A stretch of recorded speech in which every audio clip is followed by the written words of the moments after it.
যে সূরাটি শোনার সাথে সাথেই 24 ঘন্টার মধ্যে আপনি মনের আশা পূরণের গায়েবী সুসংবাদ পাবেন। সুবহানাল্লাহ।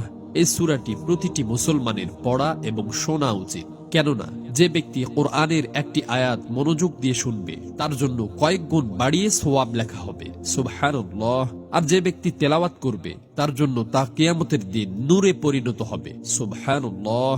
এই সূরাটি মনোযোগ দিয়ে শুনলে আপনার মনের সকল আশা আকাঙ্ক্ষা, সকল হাজত এবং চাওয়া পাওয়া গুলো পূরণ হয়ে যাবে। এই সূরাটি শুনতে শুনতে আপনারা মনে মনে যা ভাববেন তাই হবে, যা চিন্তা করবেন সাথে সাথেই তা কবুল হবে ইনশাআল্লাহ। এটি এমন একটি সূরা, আপনি যে উদ্দেশ্য নিয়ে এই সূরাটি শুনবেন ইনশাআল্লাহ আল্লাহ তাআলার অসীম রহমতে আপনার সেই উদ্দেশ্য পূরণ হয়ে যাবে। যেই ঘরে এই সূরাটি শোনা হবে সেই ঘরে আল্লাহ তাআলা এত এত রহমত ও বরকত ঢেলে দিবেন যা আপনি কল্পনাও করতে পারবেন না। আপনার ঋণ থাকলে গায়েব থেকে সেই ঋণ পরিশোধ হয়ে যাবে, অভাব অনটন থাকলে তা দূর হয়ে যাবে, রিজিকের ব্যবস্থা হবে, জীবনের দুঃখ কষ্ট এবং পেরেশানিগুলো দূর হয়ে যাবে ইনশাআল্লাহ।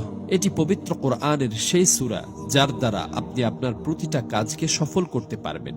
প্রিয় দর্শক, সূরাটি আপনাদেরকে প্রথম থেকে শেষ পর্যন্ত মনোযোগ দিয়ে সম্পূর্ণ শুনতে হবে। কেননা যদি অর্ধেক শুনেই চলে যান তাহলে আপনাদের কোনো কাজই সফল হবে না। এজন্য মনোযোগ দিয়ে পরিপূর্ণ সূরাটি প্রথম থেকে শেষ পর্যন্ত শুনুন।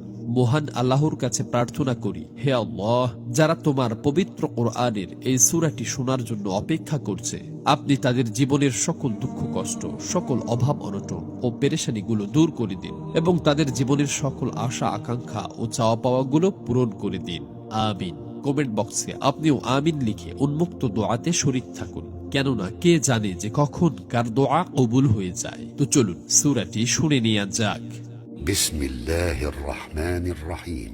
أتى أمر الله فلا تستعجلوه سبحانه وتعالى عما يشركون ينزل الملائكة بالروح من أمره على من يشاء من عباده أن